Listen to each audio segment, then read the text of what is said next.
Hey everyone, Dark Barbarian here, and welcome back to another video. Today, we're building a brand new TownHall 7 hybrid base that I think you're really going to like. This design includes a powerful feature I like to call the Death Trap, and I'll explain how it works a bit later in the video. So don't skip the base analysis. It'll help you understand the reasoning behind each placement. Now, I'll let the speed build run, and I'll meet you after for a full breakdown in the base analysis.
Let's dive into the base analysis. First up, the standout feature of this base, what I call the Death Trap. Here's how it works. Say your opponent sends in giants from this direction. Their first targets will be this cannon and then the air sweeper. Once those are destroyed, the giants will go for the next most accessible defense. A lot of players assume giants go for the closest defense, like this archer tower, but that's actually not how they work. Giants target the easiest to reach defenses. In this case, the air defense is easier to reach because there's an open path to it, while getting to the archer tower would require breaking a wall. So the giants will naturally path toward the air defense. And right on that path, a spring trap that'll launch 2 giants instantly. Then, as they continue, another spring trap in front of the air defense knocks out 2 more. After they take down the air defense, the next easiest target is this hidden Tesla. Then the second air defense, which leads them right into another spring trap. The pattern repeats, and in total, the trap setup can take out up to 8 giants, over 20% of a full army at TownHall 7 just from clever trap placement. But that's not all. We've also got defenses positioned perfectly to finish off the remaining giants once they're weakened. Here's a clip from an actual attack showing how effective this setup really is.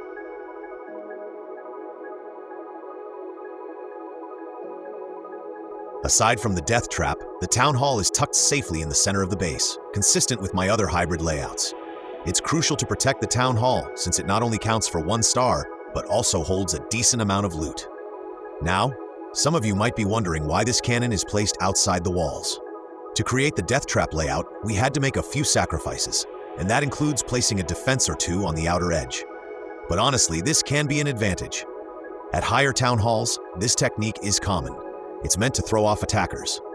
If an opponent attacks from this direction, their giants will target the cannon first, since it's the nearest and easiest defense. While they're distracted, the surrounding defenses start firing at them. After destroying the cannon, the giants may move unpredictably, throwing off the attack strategy and potentially leading to a failed raid.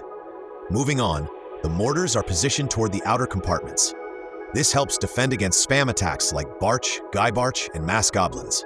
Even though they're on the edges, they're placed in a way that allows their range to cover most of the base. We've placed the archer towers at all 4 corners to make sure the entire base is covered from air attacks. This keeps all sides equally protected. The wizard towers are spaced out to avoid them being taken out by a single spell. Their placement gives balanced coverage and helps protect key defenses across the base.